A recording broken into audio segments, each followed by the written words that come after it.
Hey guys, Michael here from Fat to Fit.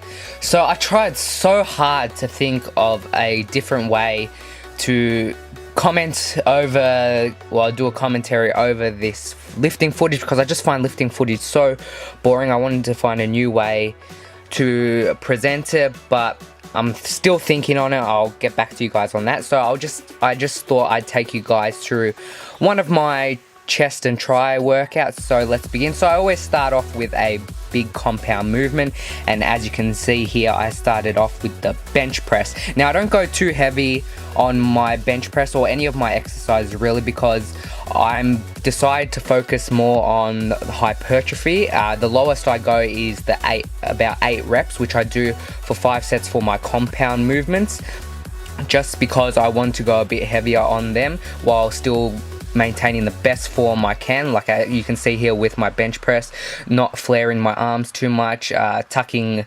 the arch in my lower back and really retracting my scapula and digging it into the bench and trying to touch my chest with the bar. You always want to focus on form over anything else, because you focus on your form, you're less likely to injure yourself.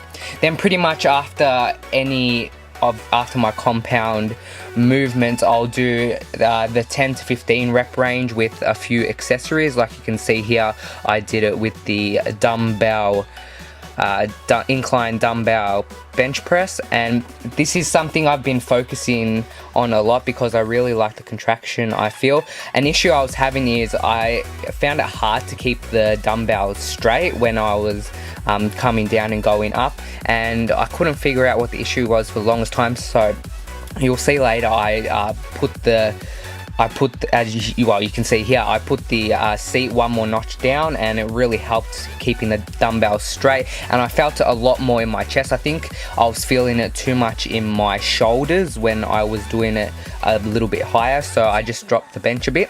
Then I moved on to some flies. So I always try to have a barbell movement, a dumbbell movement, and a fly movement, just to keep things from preventing things from getting boring and trying to hit my chest from as many different angles as I could. And I really like flies.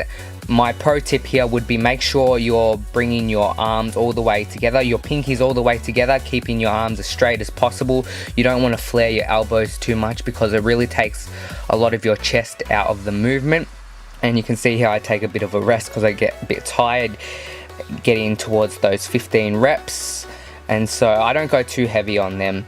And then I move on to my tricep movements. So I really like these tricep push downs with the V-bar. I can go pretty decent weight on these, and you can see I'm not moving my upper arm at all. You only want to be moving at the elbow. If you're moving your whole arm, you're kind of introducing your shoulder more into it, which you do not want to do. You just want to isolate the triceps, because if you start using the other muscle groups, you're not going to get the most optimal workout for the muscle you're trying to work out, if that makes sense.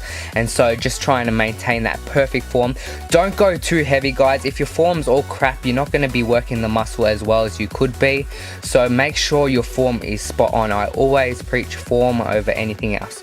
And then I kind of always try to introduce an overhead movement for my triceps, just to make sure I'm hitting all of the heads of the tricep.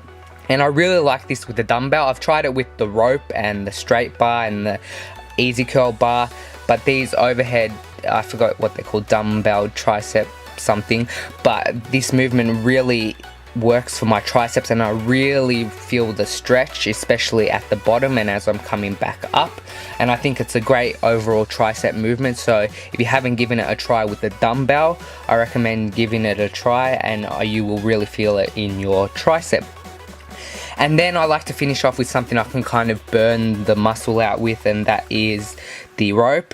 As you can see here, I had a bit of issues with the camera, but I just kept going. All of these I've pretty much did for 5 sets, each exercise minimum 10 reps, except on the compounds, like I said, I do 8 reps, so 10 to 15 reps trying to get that hypertrophy work in.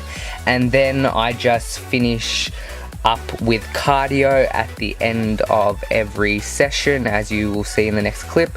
Just something depending on what I feel, mostly the treadmill I feel like doing, so I'll probably go onto the treadmill, which is what I am doing here.